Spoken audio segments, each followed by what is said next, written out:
They are connecting it.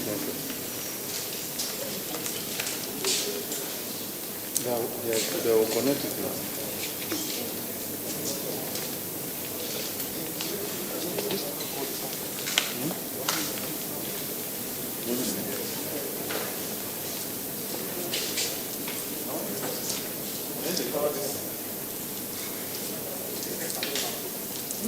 Can I go ahead? Yes, sir. Yes, sir. You sure you can pick me? Yes, sir. Okay, thank you. Honorable ministers, members of the presidential task force, distinguished ladies and gentlemen, gentlemen of the press, let me start by apologizing truly for the delayed start of this briefing. However, I welcome you all to the national briefing by the presidential task force of COVID-19 for Monday, the 30th of November 2020. As you are aware, other factors continue to intervene with a scheduled program of briefing on the pandemic. As much as possible, the presidential task force should minimize such occurrences so as to keep the nation fully abreast of developments. The members of the presidential task force, on a very painful note, wish to express our deepest condolences to the President, the government and the people of Borno State over the recent massacre of farmers by insurgents. Our hearts and prayers go out to the families of the victims, and we pray that Almighty God shall comfort them. Humanity has been under siege of COVID-19, and we cannot afford to relax our security even as we mount a national response. We therefore urge all citizens to remain vigilant always. The business of safety against COVID-19 and security against insurgents and other forms of criminal activities is the business of everybody. The global number of COVID-19 infections crossed 63 million on Sunday, 29th November 2020. Similarly, the US crossed the 30 million mark and has been recording high daily case incidence of over 130,000 for 2 straight weeks. In Africa, Nigeria ranks 5th for both the highest cumulative cases and deaths. And if you are mindful, to remember that last week when I briefed, I said cumulative we were number 9 and death-wise we were number 8 on the African continent. But very, very sadly, we are 5th now, both cumulative and also death-wise. That's a clear indication that something is happening and that we must take absolute precautions even as we prepare for the festivities. Over the past weeks, discussions have been held about the safety issues pertaining to the National Sports Festival scheduled to hold in Benin, Edo State. New dates have been agreed upon early in 2021, before which measures will be put in place to minimize infections. We were quite concerned about the figure of athletes that were going to congregate in Benin, about 12,000 within the period of the festivities, with a lot of people returning home from Europe and America. And we felt there was need for absolute caution, more so that the athletes were going to stay in hostile environments. The Honorable Minister of Youth and Sports Development would have been here to brief you and the nation on the preparations, but for other exigencies, he will be here subsequently to give those briefings. We are pleased to inform you that the first stream of NYSC has concluded camping while we expect the second stream to go to camp on the 3rd of December, and the third stream will be in January of 2021. Necessary measures, building on the successes of the first stream, have been taken. The DG of the Nigerian Center for Disease Control will brief you on this. The Presidential Task Force is escalating its surveillance and testing drive to ensure that the spread of the virus is effectively contained even as we approach the festive season. We shall continue to remind Nigerians that all non-essential trips should be put off this December season. This is for your safety and good health. The National Coordinator would expand equally on this. But this morning, as I was watching CNN, I got a little bit worried when I heard the coordinator of the COVID-19 of the White House speak about the Thanksgiving season that has just ended in the US. And when she remarked that if you participated in any of the Thanksgiving activities, consider yourself infected and behave as one that is infected, seek testing immediately and isolate yourself. That, however, would depict our picture as we prepare for the Christmas festivities. And that's why we're encouraging you not to embark on non-essential trips. And as much as possible, try as best as you can to avoid congregating in large gatherings and continuously avail yourself of the non-pharmaceutical interventions, the wearing of masks, the keeping of social distancing, the preservation of hygiene in terms of hand washing, and also the use of sanitizers. That way, we can keep ourselves safe, our families, and our communities. There has been a lot of positive developments around the world regarding vaccines. This is a significant achievement. However, before it becomes available, let's use the vaccine that we have, which is the MPIs. We urge you to continue to comply with the non-pharmaceutical interventions. The Presidential Task Force is already working on the strategy for gaining access to the vaccine as soon as they are available. I now invite the Honorable Minister of Health, followed by the DG, NCDC, and the National Coordinator to update you from the technical perspectives, and thereafter we'll take your questions, and if there are need for further clarification by honorable ministers here or other members of the Presidential Task Force, we would attend to that. I thank you all for listening and have a good evening. Thank you.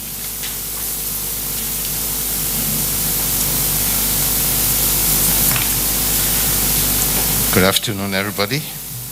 The chairman of the Presidential Task Force on COVID-19, honorable ministers, national coordinator, director general, permanent secretaries, and ladies and gentlemen.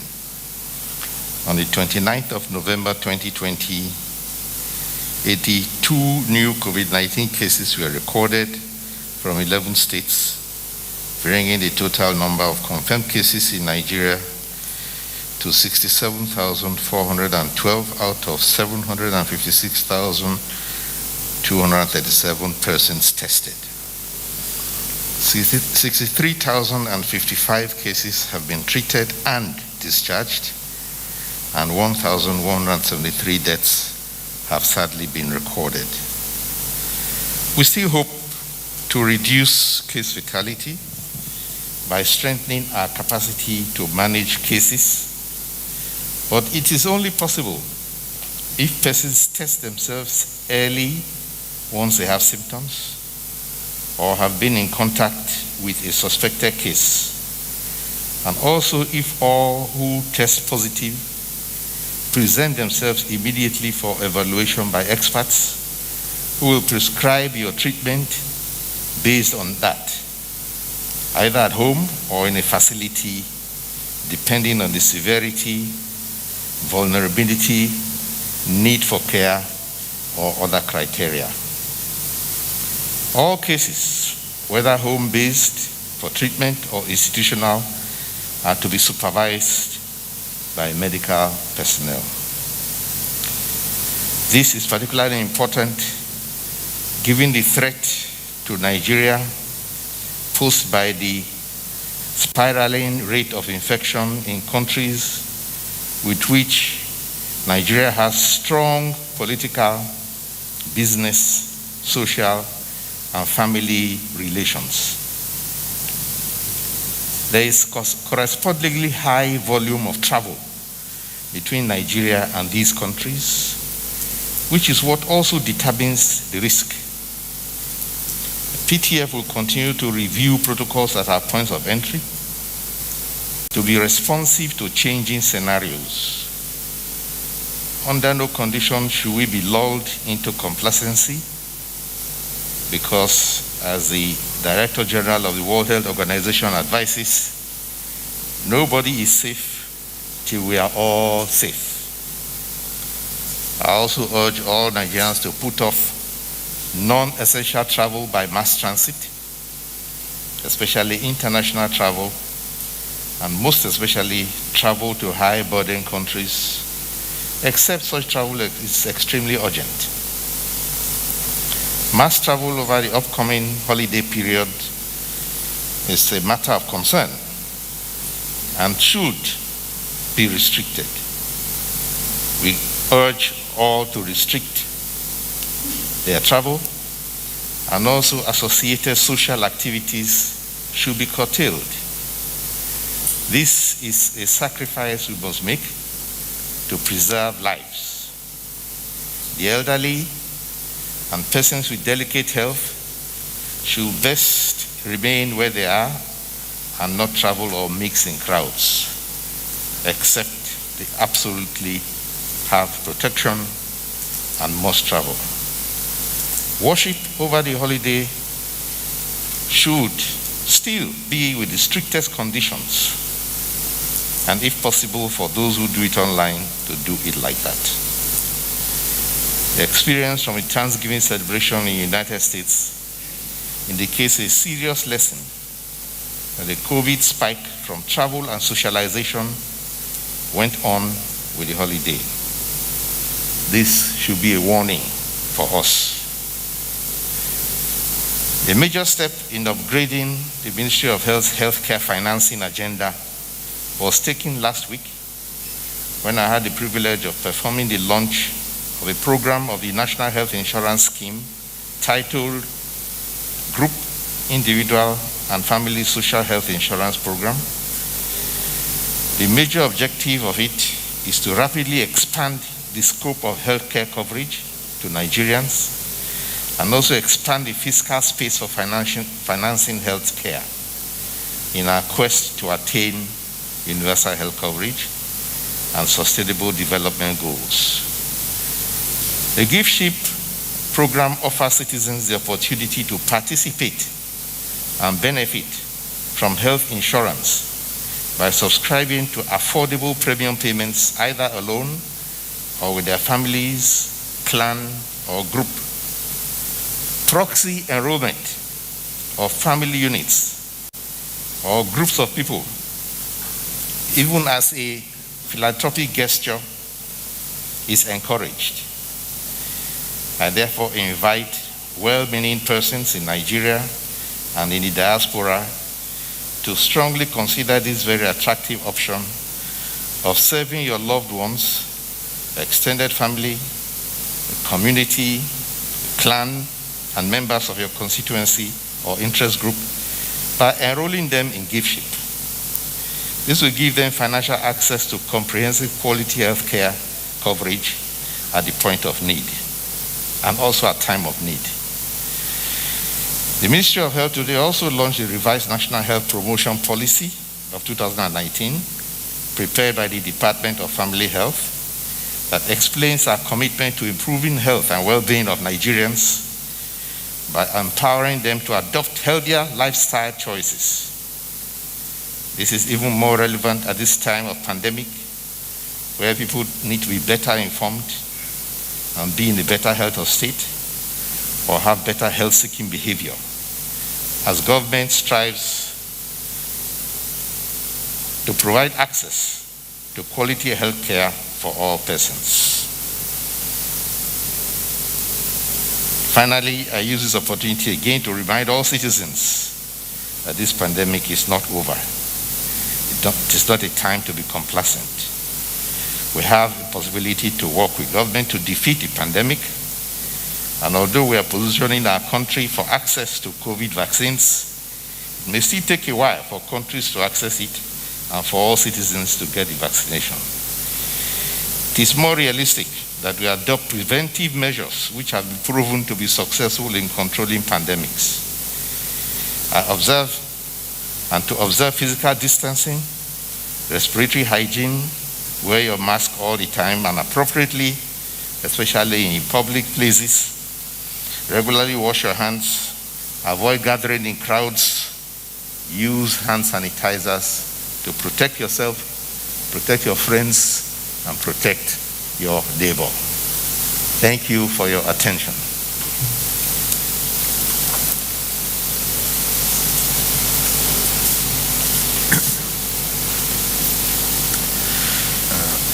Chair of the Presidential Task Force and Secretary to the Government of the Federation, Honorable Ministers, Permanent Secretaries, NC, WR, gentlemen of the press.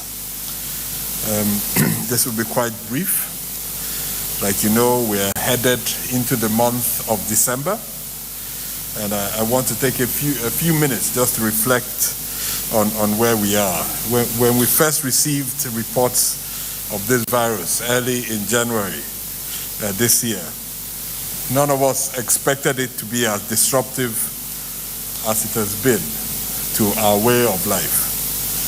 From schools to transport, workplaces, government, businesses, jobs, lives, everything literally has been affected in our country.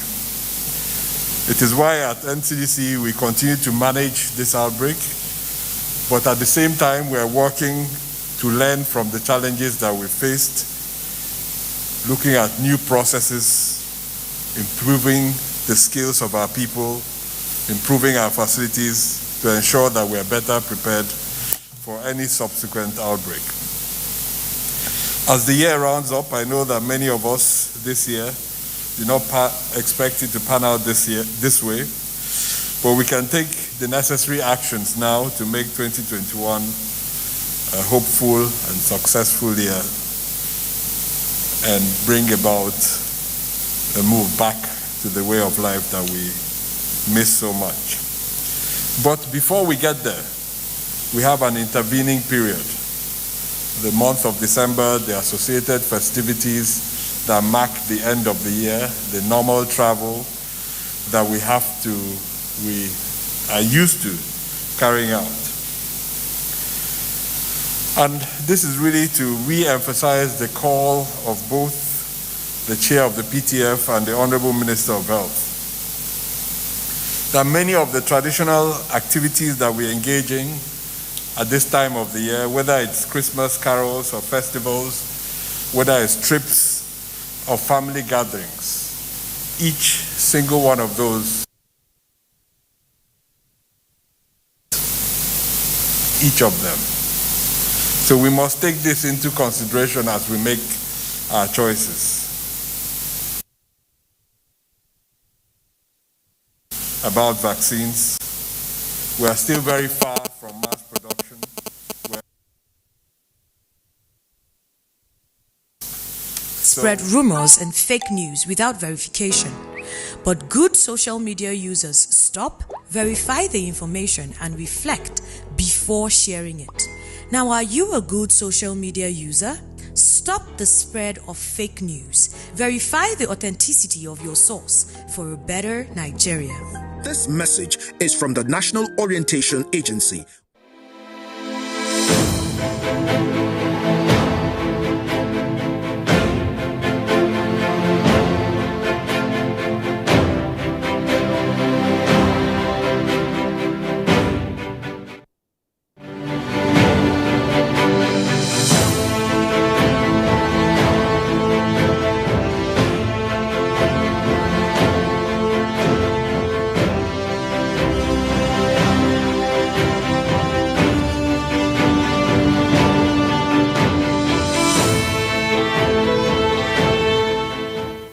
Unless you absolutely have to. Stream today, the first stream of the second batch of NYSC for the year has just concluded and are leaving camp, and we're preparing immediately for the next stream, given the 3 streams that we have arranged. This has been a fairly successful operation, and we thank all the colleagues at PTF, NYSC, the state governments that have worked really collaboratively to make this work. Later today, we'll be having a meeting to review our progress so far and ensure that we take the lessons learned from this into the next stream that will be starting on the 3rd of December. So we continue to work with our colleagues at NYSC and all the states to ensure that all the positive cases that had to be excluded from the first stream are now admitted into the second stream. So that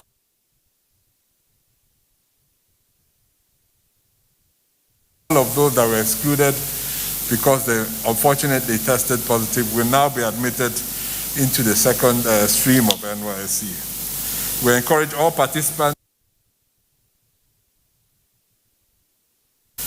in service of the country to also be ambassadors and help us to I'm a Nigerian. I am one of 5 Africans.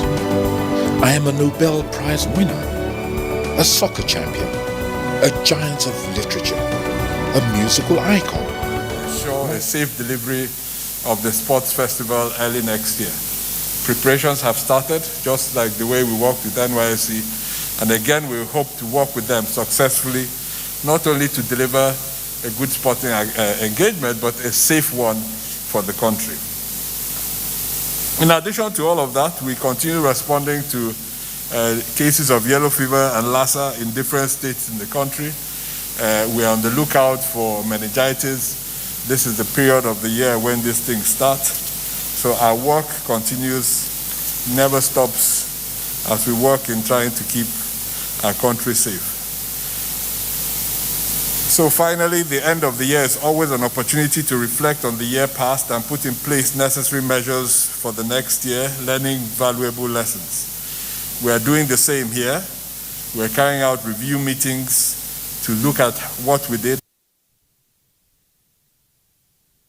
work we made, despite the constraints, preserving Nigerian lives and livelihoods during this difficult period. This is a task that we can achieve together with everyone taking responsibility as we keep pushing. Thank you very much.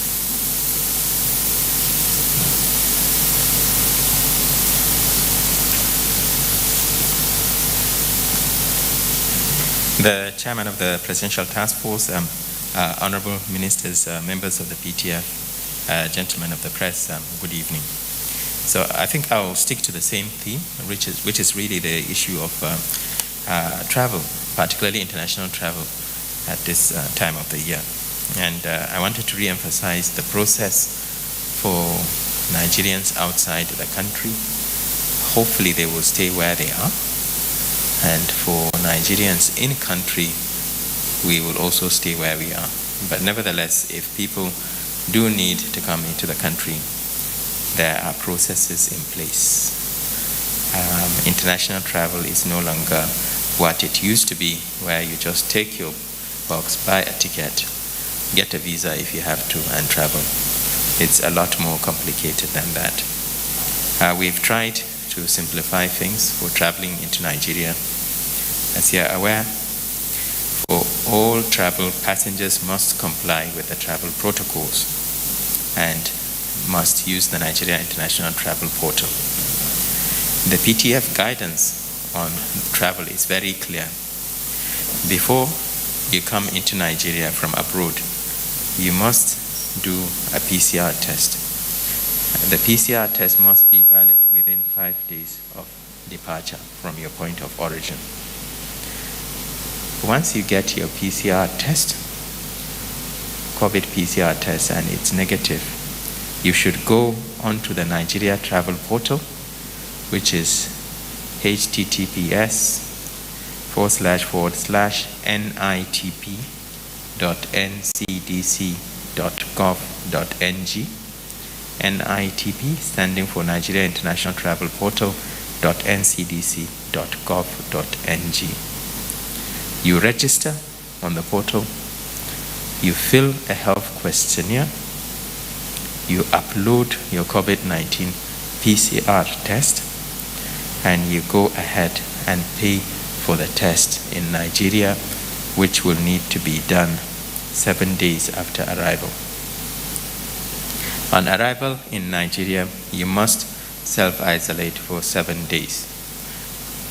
And you then go ahead and have your test, and if it is negative, you exit self-isolation and continue with whatever brought you in country. There are certain aspects that remain mandatory. A, using the portal is mandatory. We will start enforcing it fairly soon. B, payment for the test is mandatory.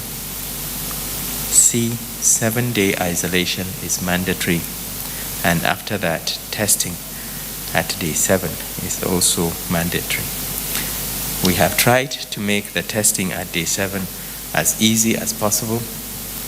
For the Abuja portal, we have about 6 laboratories now, private laboratories. We are having an additional 2 coming on stream. And these laboratories also cover the rest of the country in the form of sample collection centers, except for Lagos. Lagos have their own set of 9 laboratories with their travel portal, which is linked to the national travel portal. Every state now has access to a molecular laboratory for testing. However, testing remains free if you have symptoms or if it is for public health purposes. For travel, you have to pay. This is in order for government to continue to be able to provide testing to those who need them for public health purposes. Those who do not follow the rules will definitely be sanctioned.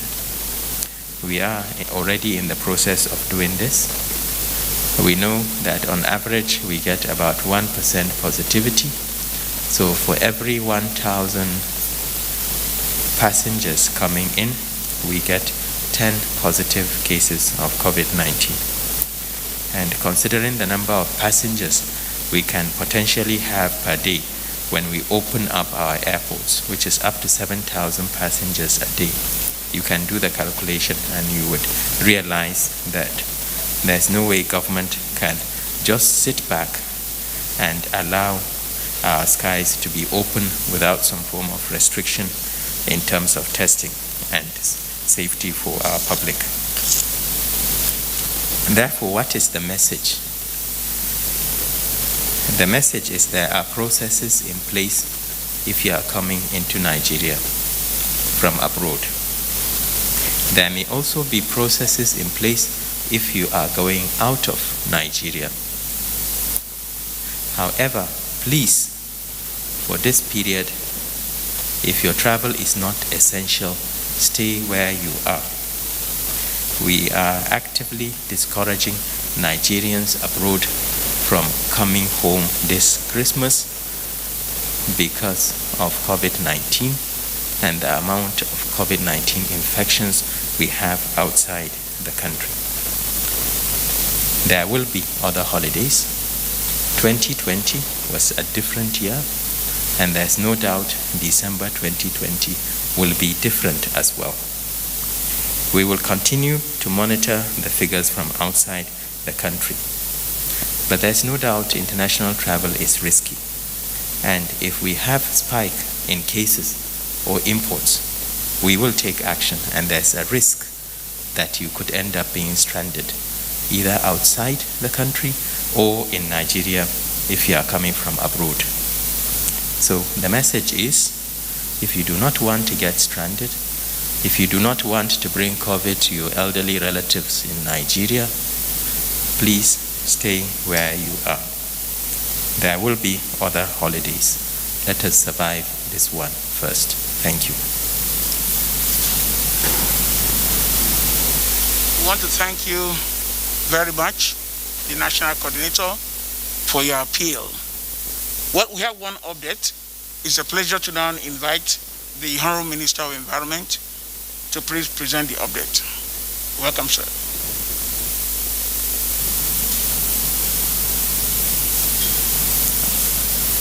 Mr. Chairman, members of the PTF, ladies and gentlemen of the press, good afternoon. A quick update from the Federal Minister of Environment. The very last time I spoke to you about reopening of schools, we laid out all the preparations, the laid down protocols, following of guidelines, working with the parent, the student and teachers to make sure we have a H-free reopening and also a H-free learning environment. Well, I'm pleased to mention that the exercise is going on. So far, so good. There's cooperation from every angle. There is no any noticeable or measurable incident of any spread of infection. Everybody seems to be heeding the warning. So this is something that we feel we should also replicate in many other places. The balance of my briefing will be in Hausa because I don't need to repeat what the others have said. Jama'a assalamu alaikum. Matashiya muke so mu yi akan wannan yunkurin dakile yaduwar cutar corona, domin har a yanzu waɗansu suna tunanin dai bata. To ba gaskiya bane, akwai ta. Bari in ba ku ɗan takaitaccen misali. Wancan makon da ya wuce, Najeriya a nan nahiyar Afirka ita ce ta tara a yawan waɗanda suka kamu da cutar corona, kuma ta takwas a yawan waɗanda suka rasa rayukansu. Wannan makon sai ya kasance mun zama mu ne na 5 a yawan waɗanda suka kamu, kuma na 5 har ila yau a yawan waɗanda suka mutu. To me kenan wanda yake nunawa? Cewa kenan ta ƙaru a nan ƙasar tamu. Wannan shine zai nuna mutane cewa bata tafi ba. Ita wannan cutan in ma mutane ba su sani ba shine mutum ɗaya yana iya shigowa wuri ya yada ma wancan ya yada ma wannan. Haka za ka ga kafin a ce kwabo mutane da yawa sun kamu, domin wannan cutan ba ta da wuyan kamawa. Har ila yau muna faɗi, ana maganan abin da ya kamata mu yi domin mu daƙile yaɗuwarta. To kuma idan ba mu bi waɗannan ba, Allah ya kiyaye, za ta iya ƙara ci gaba da yaɗuwa. Yanzu gashi muna ji muna gani ƙasashen Turai suna sake komawa wannan dokan zaman gida ɗin domin tana ci gaba da yaɗuwa. A ƙasar Amerika kwana 2 da suka wuce, a kulliyomin sai an samu mutane sama da 130 da suke kamuwa da wannan cutar. To kuma akwai wani abu na matsala, domin ana yin tafiya, mutane na shiga na zuwa. Bayanin da shi ainihin jami'in yaƙi da wannan yaɗuwar wannan annoban yayi kenan, cewa duk mutanen da suka shiga suka fito, in suka zo akwai doka ta su je su zauna a gida bayan sun shigo kenan ma da gwaji da ya nuna ba su da ita, su zauna a gida tsawon sati guda don kar su sa wa mutane. To wannan abu ne mai mahimmanci. Bugu da ƙari ya yi bayanin cewa ma idan ma ba ka da dalilin zuwa bai zama dole ba, kar ma mutum ya baro inda ake da wannan ya kuma shigo wani guri. to shawaran da za mu bayar shine kai in ma ka san wani wanda ya tafiya ya dawo, to in shi ya neme ka kai ka gudu abinka, kar ka yadda sai ka tabbatar akalla ya yi wannan kwana 7 zuwa 8 kuma ka tabbatar ma yana da gwajin da ya nuna ba shi da ita. Domin in ba haka ba wannan cutar hakan nan za ta rinka yaduwa. Dama tun farko ta yi aka yi ta shigo, mutum ɗaya ne kwal wani Italiya ya shigo da ita ƙasar nan, mutum ɗaya. Gashi yau mutane nawa ne suka kamu da ita, mutane nawa ne suka mutu daga ƙwaya ɗaya tak, kuma bata canza zani ba har yanzu ɗin haka take yi. Idan mutum ɗaya zai tashi je wani gari a nan ƙasan inda ba ta, to yanda ta faru ɗin nan da wancan mutum ɗayan haka za ta faru fa a wannan gari, bata canza ba har yanzu. dokan nan tana nan. Me za mu yi mu ƙara kare kanmu shine mu guji shiga rintsi, mu guji tarurruka, mu sa wannan takunkumi, mu wanke hannuwanmu akai-akai, in ba ruwa mu shafa wannan sinadari, mu guji dattawanmu domin sun fi kowa kasancewa cikin haɗari, don in wannan cutar ta kama dattawa sau tari ta fi musu illa fiye da matasa majiya ƙarfi. Jama'a in kunne ya ji gangan jiki ya tsira. Salamu alaikum. Thank you very much, the Honorable Minister of Environment, for bringing us the update. Well, there's a time now to take your questions. I know that questions are not too many today. So let's get ready to take the very first questions. Gloria, Channels.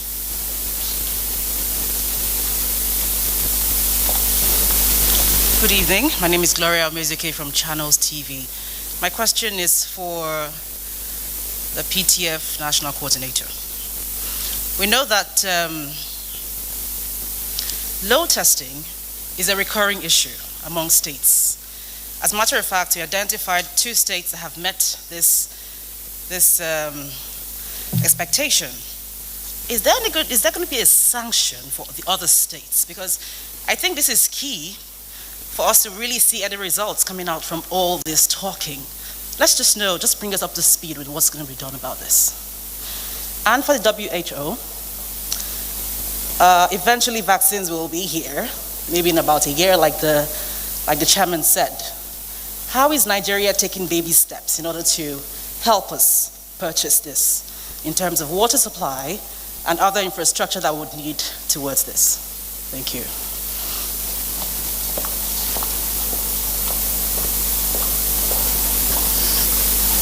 Good evening, sirs. My name is Yemi Adebayo from AIT. I think the SGF or perhaps the Minister of Health could answer this question. I want to find out, sir. We know clearly that the states are the ones who clearly have a lot of job to do, particularly as we approach the Christmas and New Year season. This message of ensuring that the cut down rate of transmission in the states, because for many of us, we see what happens in some of these states in the past few months. Gatherings are taking place and less or no attention are being paid to these non-pharmaceutical guidelines that we are talking about. I want to know, how do you hope to drive this message to the states to ensure that they adhere by these guidelines as we approach the Christmas and New Year season? Thank you very much.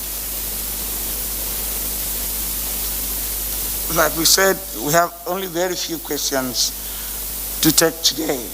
So we'll take the national coordinator, the WHO, and the chairman of PTF to look into those questions. So, and health, of course, yes. So let me now invite the national coordinator, Dr. Liu, to fire.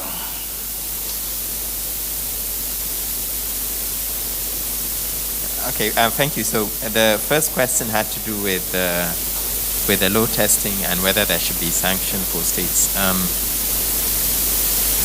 So we continue to work very closely with the state governments. There's no doubt that the engagement needs to be more robust, and we need an understanding.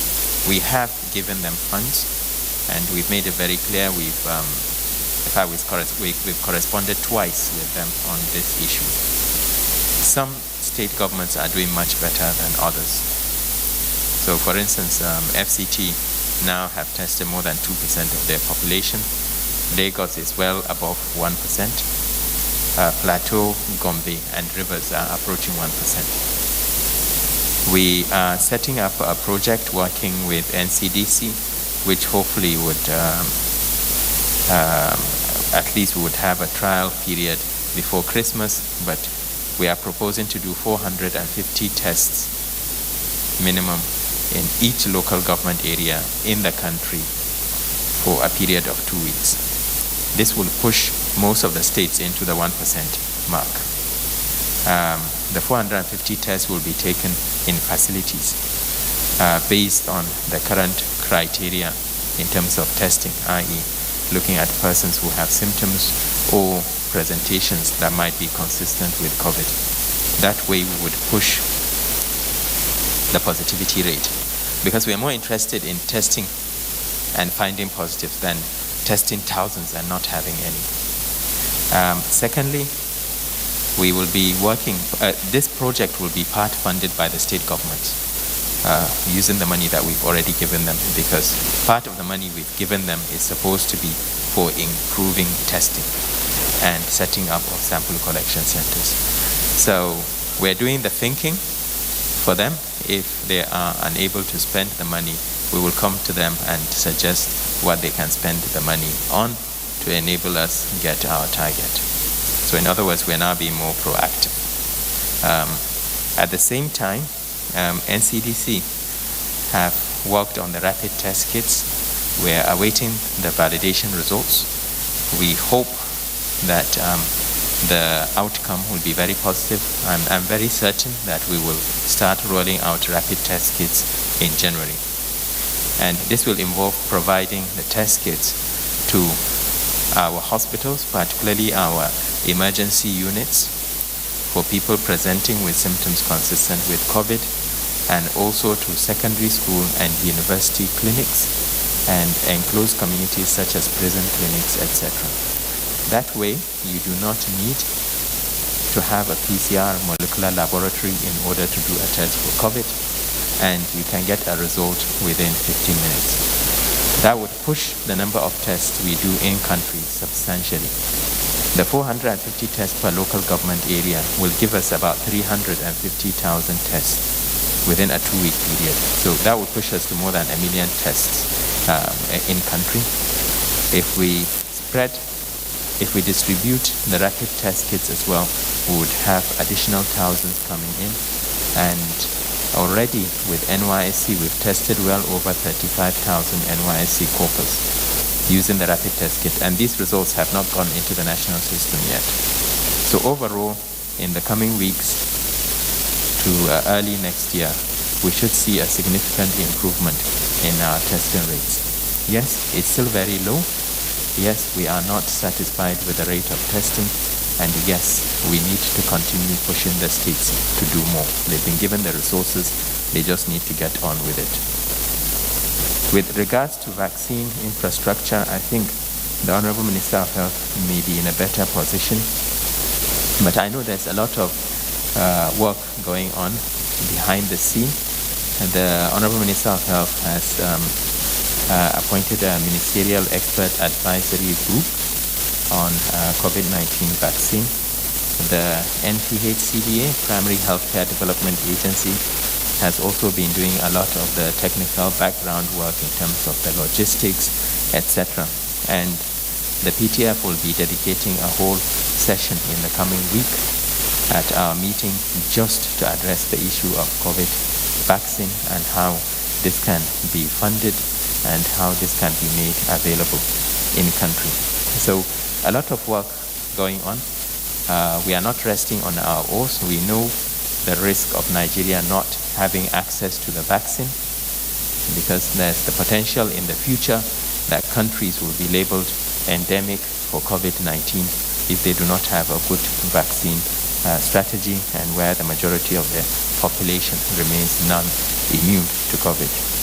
So watch this space, and we will keep you updated, hopefully after the PTF meeting next week, which will be dedicated to the COVID vaccine issue. Thank you. The Honorable Minister of Health.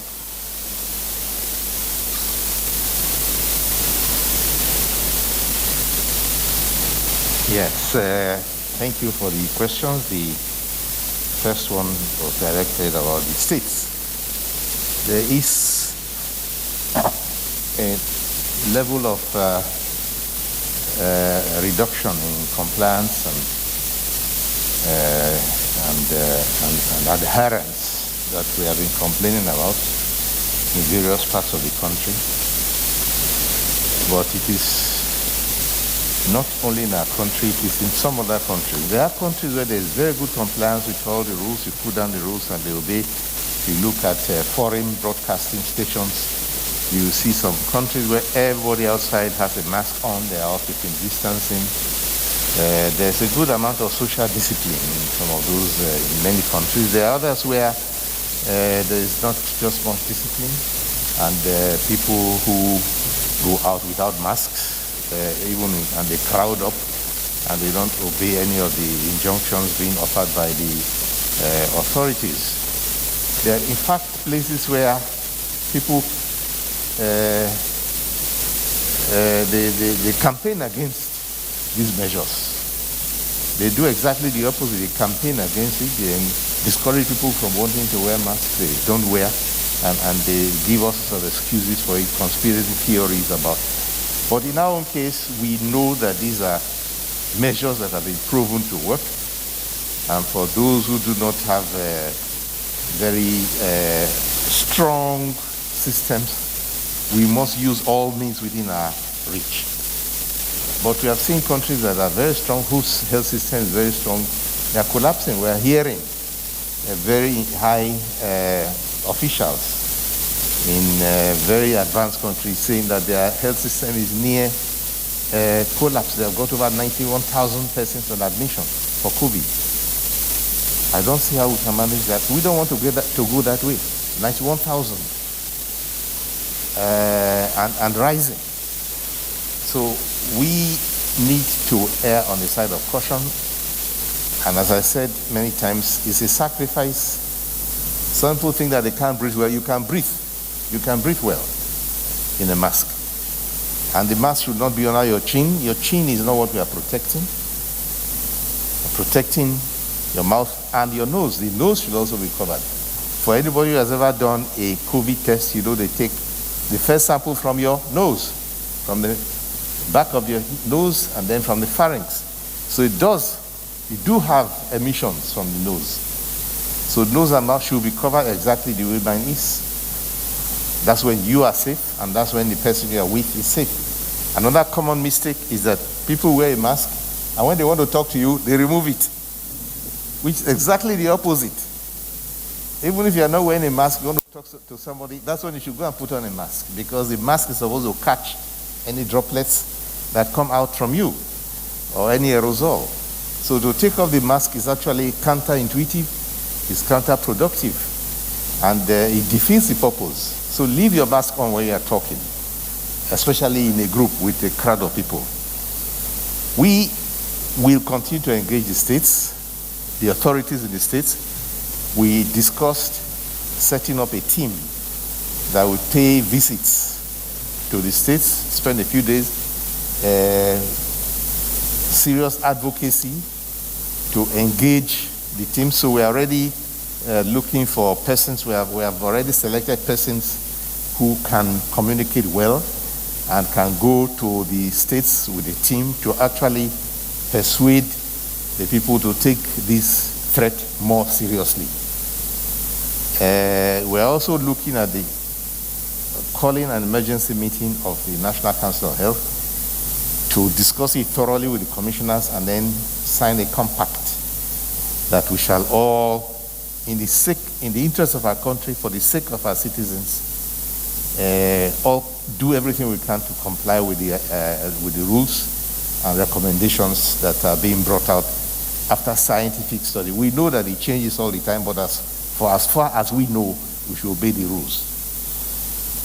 Regarding the question that Sani deflected to me about the vaccines, there are vaccines There are about 4 that, about last count, or probably 5 in the meantime. They are coming out every time. There are several hundred that are being pursued, and a good handful that have done the clinical trial phase 3, waiting for WHO pre-qualification. One of them has to be transported or stored at about minus 70 or minus 80 degrees. That requires ultra deep freezers, of which we don't have many in this country. And it will require procuring such deep freezers, which are expensive and they're not everywhere to be found.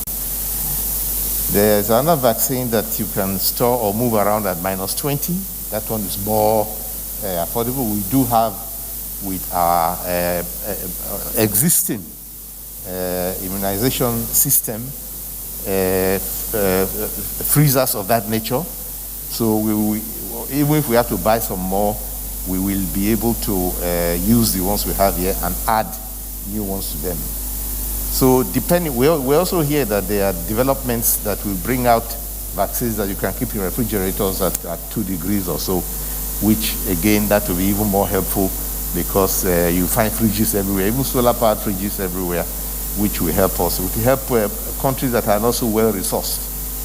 So countries with very deep pockets can buy the minus 80 degree vaccines. Storage, they can buy the minus 80 degrees freezers, and they can for the vaccines that go with them, and because it's going to be additional expenses. So in buying the vaccine is just not the only step you need to take. You have to be able to have the wherewithal to store them, to transport them, to deliver them, and to dispose of the waste, and also manage the workers who are going to be doing this job. So there's quite expense that is involved, and that's why we are working with the group that was set up by the Gavi and the WHO for access to the COVAX facility. We are in there.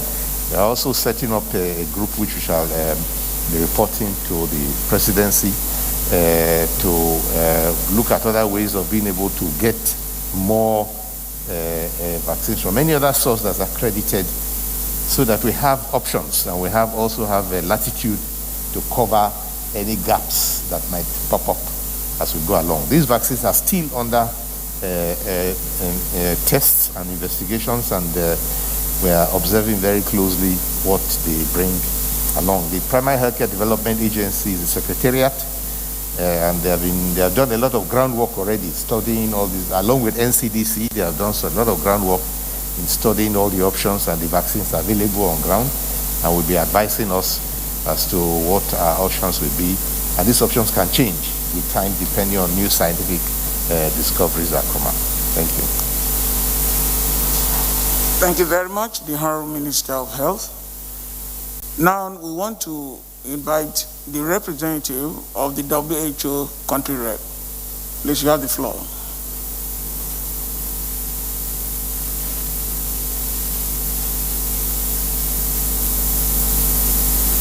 Thank you very much, the PTF Chair, Honorable Ministers, the National Coordinator for the PTF, the Director General of NCDC, members of the press, ladies and gentlemen. I just want to buttress the messages that have already been shared to point you to a document that WHO just released a week ago. And this document is an updated draft landscape on COVID-19 candidate vaccines. So it's now on the website, and it lists all the candidate vaccines globally and the stage at which each one of them is. And as indicated by the Honorable Minister of Health, indeed the WHO has already started to meet to look at those candidate vaccines that have reached the stage where they can be reviewed for purposes of being given emergency authorization for use. So that process has already started, and indeed it's within the context of the COVAX facility that the Honorable Minister has mentioned, which on one part will help to bring together all the vaccines that will be available and ready to be used, especially in this part of the world, but also is helping to make sure that countries that can make available donated vaccines are also available to countries. As of now, I can mention that the COVAX facility is looking at about 30% of the vaccines to be donated and the rest to be bought by the respective countries. But this may change depending on resources that are continuing to be mobilized. So that's the status of the vaccines.